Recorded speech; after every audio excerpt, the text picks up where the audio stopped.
Il est 8h40, Patrick Cohen. Les ficelles de l'info, bonjour Bruno Donnet. Bonjour Patrick. Ce matin Bruno, vous avez choisi de vous intéresser à la manière dont la publicité tente aujourd'hui encore de nous vendre des voitures. Oui, car pour nous convaincre d'acheter leurs autos, les publicitaires utilisent depuis des lustres une bonne grosse ficelle bien simpliste, les femmes et plus précisément les effets que les bagnoles sont censées produire sur elles. Ça a longtemps été d'un sexisme confondant, la palme revenant probablement à Audi qui, en 1993 encore, n'hésitait pas à nous dire qu'il suffisait de posséder une grosse berline pour conquérir une femme. Il a l'argent, il a le pouvoir, il a une Audi, il aura la femme. Et qui, pour qu'on en soit encore plus convaincu, tirait allègrement sur la ficelle du machisme jusqu'à faire redire son slogan tout pourri à la toute fin du spot par une voix féminine. Il aura la femme.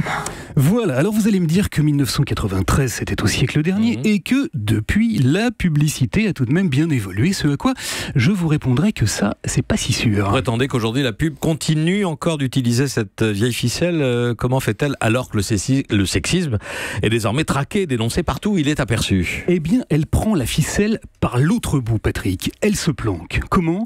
Tout simplement en faisant semblant de se moquer de ses codes, c'est le cas par exemple du spot pour l'Opel Mokka X qui passe en ce moment même sur tous nos écrans. On y voit deux garçons qui stationnent leur voiture, surgissent alors 5 jolies jeunes filles très courtement vêtues et le garçon qui se trouve au volant dit à son camarade ceci. En ce moment, ça m'arrive sans arrêt.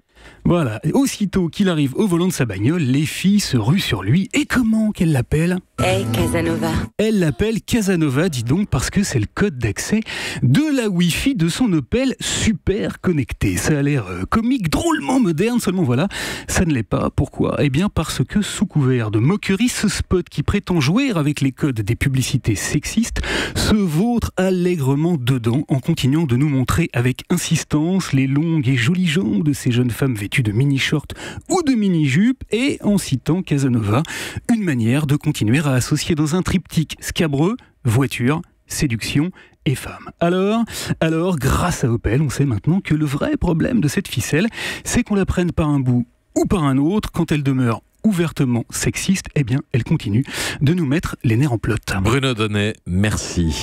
Europe.